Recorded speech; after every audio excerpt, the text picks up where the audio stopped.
everyone, Ryan here. So yes, once again, I would like to talk about the wrestling talk in the WWE on the Smackdown side once again. And I want to talk about what happened last night on Smackdown. But before I do that, let me rewind back to the following Friday, where Nikki Cross was facing Bayley for that women's title. Once again, Nikki came up short and did not win, and she pushed Alexa Bliss to the side, of course, into the middle of the ring. And we got the encounter of the Fiend to actually come back, since we haven't not seen it in quite a while.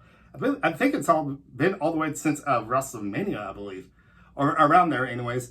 And it seems like the Fiend has found his new opponent, which is Alexa Bliss, which we kind of can actually sense this to be as Alexa Bliss' big chance of playing a big role in the Bray Wyatt's world as Sister Abigail. Because as you've seen from Extreme Rules, she was there and dressed as Sister Abigail, which freaked out Braun Strowman, which I thought was a great character for Alexa Bliss to play.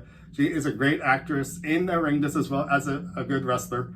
And it makes you kind of think what's going to happen with this story too. Because if you guys can remember too from last year, they had this mixed tag team matches with the ladies and men together. And Braun Strowman was actually with Alexa Bliss, believe it or not. And seems like they would be good friends. But last night, when he was talking to the Fiend, of course, he was saying, I don't care much about Alexa Bliss, and so and so and so. And it seems like it's just a really a growing issue with Braun Strowman with Bray Wyatt. Especially if you guys if you did watch that pay-per-view at Extreme Rules, the Fiend is the one that brought him down, of course, especially when he was supposed to be facing Bray Wyatt, but the title was not up for grabs. But not this weekend, but the following weekend at SummerSlam, the belt will be up for grabs. So it will be the Fiend against Braun Strowman. And I think this is going to be a really good match. And I think this might be a real problem for Braun Strowman. He's had that title since WrestleMania. Will this be the chance that the belt might come off Strowman? This is going to be a great match. So I'm going to leave this ultimate question for you guys right away. With SummerSlam happening not this week, but the next, who do you actually think is going to win the title?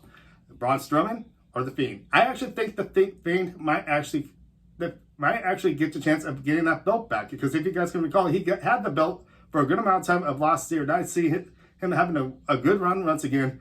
It was great to see the Fiend come back into the picture. And it makes me kind of wonder what's going to happen to Alexa Bliss. And with another question for you guys for the WWE Universe, what do you think is going to happen with Alexa Bliss? Do you actually think she will turn into the Sister Abigail character? Or what's going to happen even more this as well? Do you think she might become somehow involved with this whole story of the Bray Wyatt world? This really seems to be the ongoing issue. And focusing on the last night for a second for Friday Night Smackdown, we saw Alexa Bliss, since she's been lost in touch for the last week. She has not been on Instagram or Twitter for that state. She's kept it quiet, and we actually saw her for the first time. And you can actually see she had control over the Fiend, because you actually saw him doing this really slowly to her face, but she backed that hand off, and it's like saying, no, I don't want... She seems like she has absolute control now after what happened last week. And what does this actually mean? It's just so much going on with this story. I think it's really good. I know the story of the SmackDown hackers has been gone for quite a while. I think this is a really good story for SmackDown to actually create and actually go around the story of what could actually happen around the Alexa Bliss. I think Alexa Bliss is a perfect person to play this. She's a great actress in the ring, like again I say. And she's got the chance of actually showing a different side of her we haven't not seen before. So I really think this is real clever what the WWE is actually doing with around this story. And once again, WWE Universe, I just would like to get some input from you guys, how you actually feel, how they're actually approaching this story. I actually think it's doing rather good. But it did last night on Friday Night Smackdown. It was really a segment for a build-up to SummerSlam with Braun Strowman and the Fiend, of course. But I feel this story can even develop even more after SummerSlam, and what's going to happen with the results of what's going to happen at SummerSlam, of course. Who will actually win that match? And then once again, I'm predicting the Fiend. I bet you the story will continue on after SummerSlam for a little bit more. But this story's been dragging on for the last couple of months, so hopefully they don't drag this on for too much longer, even though this is a great story. But they also have a story between the Fiend and Alexa Bliss as well. Have some sort of interconnection with Sister Abigail, maybe get in depth of what she could actually be. Or maybe Rise and family coming into the picture of this as well. We've got Alexa Bliss coming in. And if you guys can remember this as well, too, Randy Orton was also part of that family for quite a while, for a number of months, couple of months probably.